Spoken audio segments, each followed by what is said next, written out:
it seems that it's really nothing to understand. Yeah. But how can I understand that?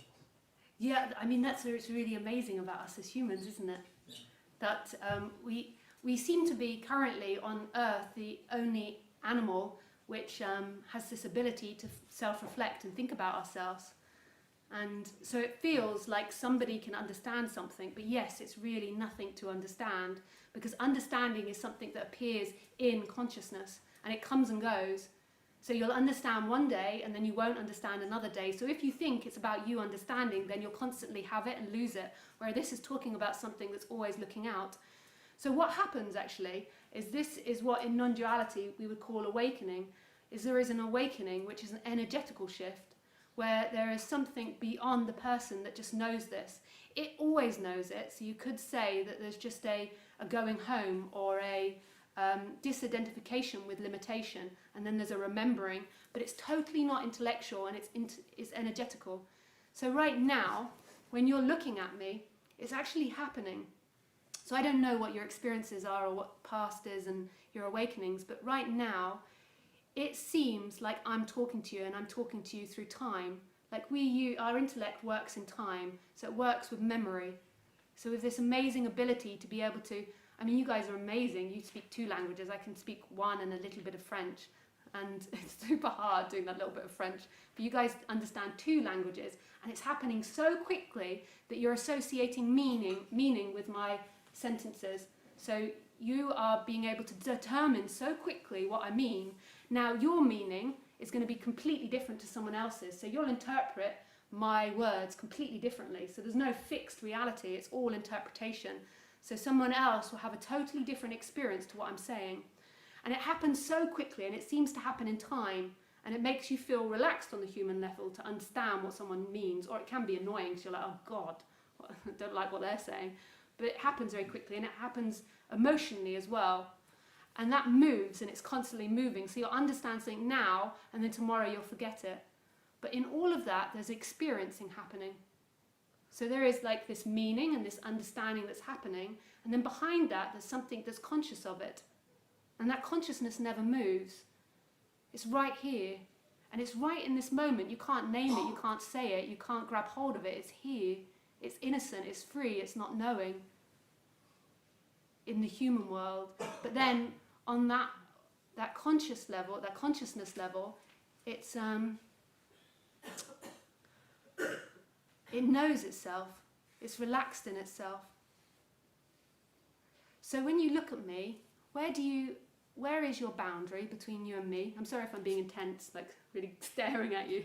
In animal world, it's often like seen as unfriendly, like staring, but us humans, we're like to my dog, someone stares, they're like, oh, you're lovely. She's like, oh God, a monkey, but humans, we do it.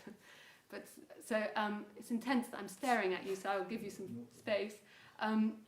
So where do you find, or where do you feel, just in your experience, your boundary is? Like, where do you end, this you that you feel like you are, and me begin?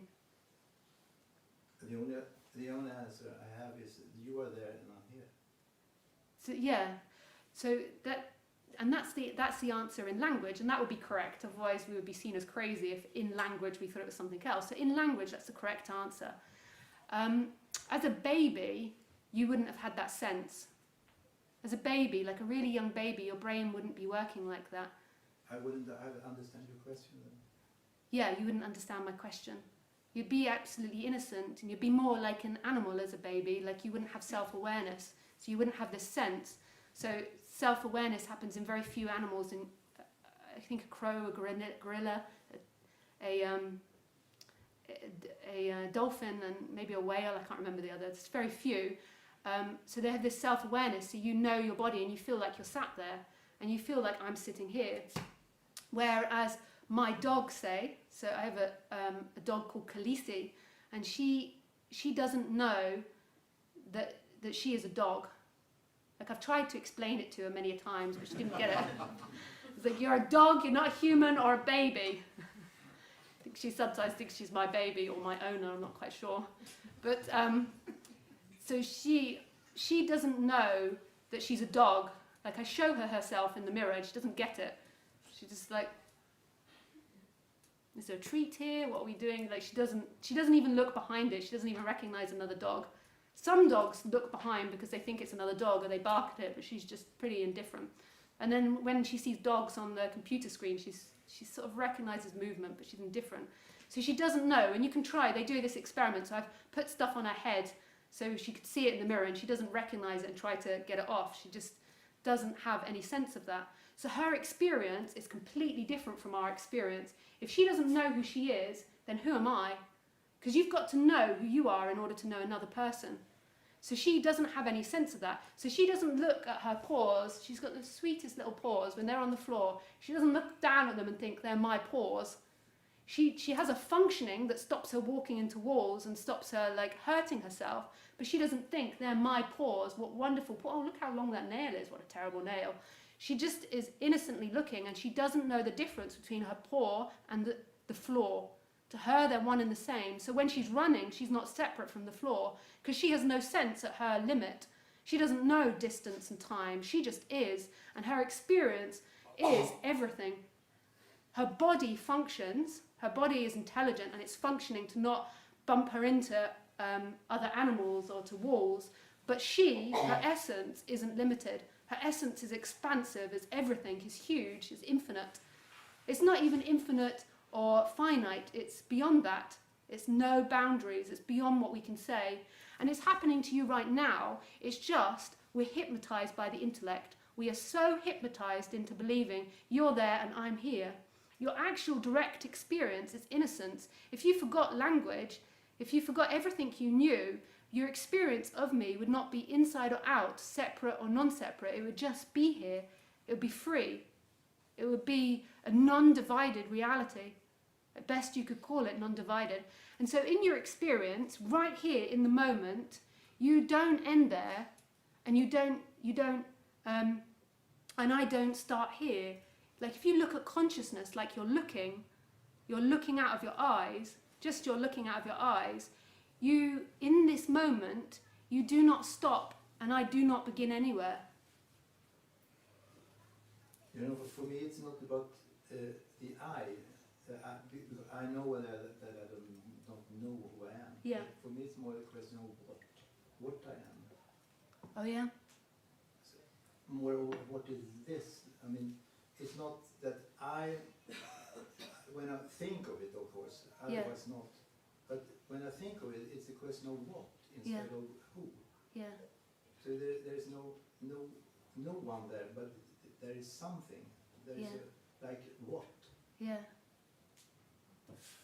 And like what's the like interest of way, or awareness or whatever, but I don't know. And what's your interest in that? Like why is that important? What that is, what to lose it up. Yeah. Yeah. I never get that. I hear people say that a lot, like it's not who, it's what. I don't really feel the difference for me. Like who or what. I can understand, but it just doesn't touch anything in me. Like that difference.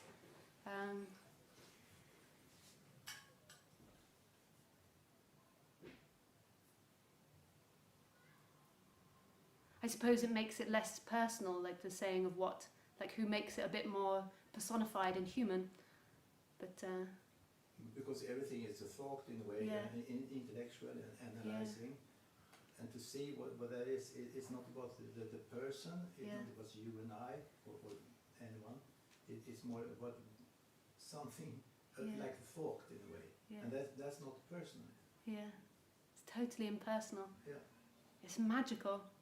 And the magical part is not, sometimes people think that in non-duality there's ignoring of the human. It's actually, we're not meaning to ignore the human or ignore the human experience. It's just when you're pointing it out, you have to really like knock the human out of the way to make it clear.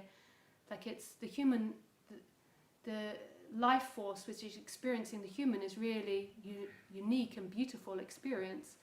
But it's just something beyond humanity, and it's something you're never going to think about and you're never going to be able to know in time, but yet you are it right now in the innocence of looking out. Right now, in the feeling of everything, in the experience of everything beyond time. It's love. It's it holds everything. It rejects nothing. It's absolute forgiveness. It doesn't think this person is better, or this person deserves to go into heaven, or this person doesn't deserve goodness because it's done bad. It loves everything.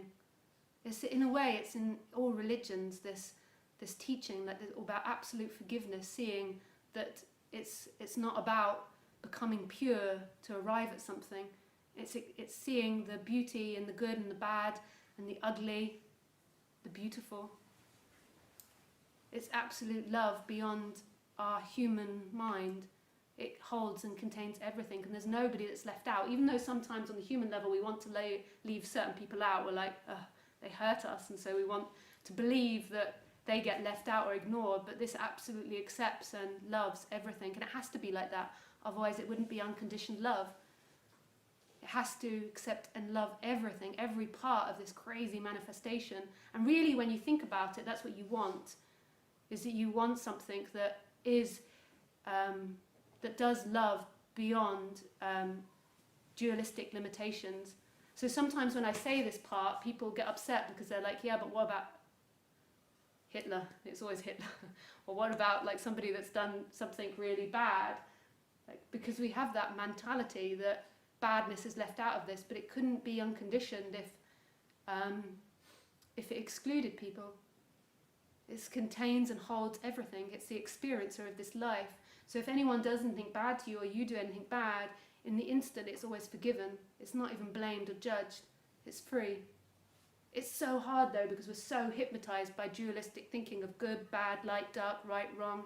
It's so difficult, like it's our main identification, good and bad. I am a good boy. I'm a good girl.